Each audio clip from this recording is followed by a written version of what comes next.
मित्रांनो, स्वागत आहे तुमचं माझ्या सेकंड व्लॉग मध्ये। तर आज आहे संडे आणि मी चालली बर्डी जाताना रस्त्यात दिसला झुला बघितला, तो होता 28,000। ते ऐकून आम्ही तिथून निघून गेलो।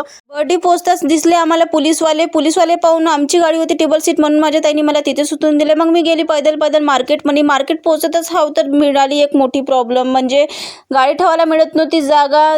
बड्या मुश्किल मग मिळाली एक जागा, तिथे ठेवली आमची गाडी। निघालो समोर। सर्वात पहिले बघितले मी कुर्ती होत्या 150ला एक। समोर जाऊन बघितले जीन्स होते 400ला एक, तर मी 2 घेऊन टाकले। ड्रेस बघा किती छान आहे। मग समोर जाऊन आम्ही घेतला आमच्या बाईसाठी फ्रॉक।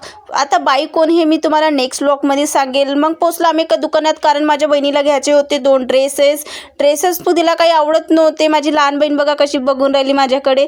बघितले मग सँडल केले, बर्डीला बाय निघालो। मग घरी जाताना गेलो प्रजापती स्टेशनरीमधून काही कॉस्मेटिक घेऊन निघालो नूडल्स खायला। नूडल्स खाल्ले, गेलो घरी जाऊन ट्राय करून बघितले घेतलेले ड्रेस। चला मग आता करूया बाय टाटा, भेटू नेक्स्ट व्लॉगमध्ये।